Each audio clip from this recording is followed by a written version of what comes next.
పాత్రలోకి వెళ్తున్నాం మనం. ఆ పాత్రలో ఒక ఆత్మల్లోకి వెళ్తున్నాం. ఆ పాత్ర యొక్క ఆ లోతులు మనకు తెలియవు. ఆ పాత్రకి వెళ్ళినప్పుడు ఆ పాత్ర వరకు అంటే ఎన్ని పాత్రలు స్పాన్ ఆఫ్ 16 years 16 సంవత్సరాలు మరి ఎన్ని రకరకాల పాత్రలు చేసి మరి ఒక పాత్ర నుంచి ఇంకో పాత్రలోకి ఇంకో పాత్ర నుంచి ఇంకో పాత్ర పరకాయ ప్రవేశం చేస్తూ మళ్ళీ ఒక కంబ్యాక్ మధ్యలో అన్నీ ఒక స్త్రీ మూర్తిత్వం అంటే కార్యేషు దాసి కరుణేషు మంత్రి భోజేషు మాత శైలేశ్వరంబ రూపేచు లక్ష్మి క్షమయ ధరిత్రి అన్నట్టు అన్నీ చూసుకుంటూ అన్నిటికీ సమపాళ్లలో న్యాయం చేస్తూ మళ్ళీ ఒక బిడ్డను కూడా కానీ మళ్ళీ తిరిగి ఇండస్ట్రీకి రావడం మా సినిమాకి ఒప్పుకున్నందుకు నేలకొండ భగవంత్ కేసరికి ఆవిడకి నా మనస్ఫూర్తి కృతజ్ఞతలు తెలియజేసుకుంటున్నాను. ఎందుకంటే జనరల్గా ఒక స్టాంప్ పడిపోతుంది అంటారు, అదొక నానుడి.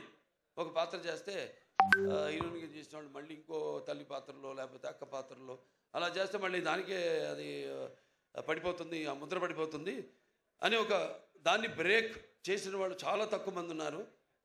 చాలా వేళల్లో లెక్క పెట్టి చెప్పచ్చు ఎంతమంది ఉన్నారు. వాళ్ళల్లో ఈ కాజల్ అగర్వాల్ గారు ఒకరు. Hats off to you for all the energy. And ఇప్పుడే కాదు, నేను మొదటి నుంచి కూడా ఆవిడ సినిమాలు చూస్తున్నాను. చేయాలని ఉండేది, మంచి ఎనర్జెటిక్ ఆర్టిస్టు. బట్ ఎటువంటి కాంబినేషన్ పడాలి ఏంటి అన్నది మరి ఆవిడ ఎందుకో కాంబినేషన్ అప్పుడు కుదరలేదు. తర్వాత మా ఈ యొక్క నేలకొండ భగవంత్ కేసరిలో మేము కలిసి యాక్ట్ చేయడం ఒక మంచి ఎక్స్పీరియన్స్.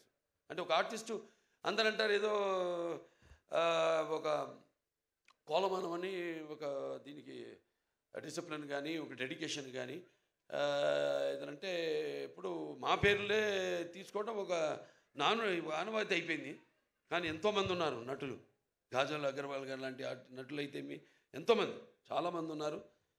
యథా రాజా తథా ప్రజలాగా మనం సవ్యంగా నడిస్తే మొత్తం సమాజం కూడా తిన్నగా నడుస్తుంది, సవ్యంగా ఉంటుంది. అలా మన తెలుగు ఇండస్ట్రీ రామారావు త్వరత అంటే రామారావు గారితో మొదలైంది ఆ డిసిప్లిను, ఆ డెడికేషను, ఆర్టిస్ట్కి ఒక మర్యాద అన్నది. సో దాన్ని ఇలా ముందుకు తీసుకెళ్తున్నందుకు మేమంతా ఆయన వారసులుగా చెప్పుకున్నందుకు, వారసులు అంటే కేవలం ఆయన గురించి చెప్పుకోవడం కాదు, ఆయన చేసిన సినిమాల గురించి చెప్పుకోవడం కాదు, లేకపోతే ఆయన నడిచిన దారుల గురించి చెప్పుకోవడం కాదు. మనం వాటిని అనుసరిస్తున్నామా లేదా, అనుకరించడం కాదు, అనుసరిస్తున్నామా లేదా అన్నది ముఖ్యం. సో అటువంటిది ఆయన వారసులుగా అందరం తెలుగు చలనచిత్ర రంగం ఇలా ముందుకు దూసుకుపోతున్నందుకు చెప్పాను ఇందాక, మన భారతదేశ చలనచిత్ర రంగంలోనే ఇవాళ మనం మొదటి స్థానంలో ఉన్నాం తెలుగు చలనచిత్ర పరిశ్రమ అనేది. సో ఇటువంటి ఇంకా మంచి మంచి సినిమాలు రావాలి. ఎందుకంటే ఆర్టిస్టులో ఎన్నో కోణాలు ఉంటాయి, ఎన్నో కోణాలు. ఇప్పుడు నాకు చేయాలని ఉంటాయి ఎన్నో పాత్రలు.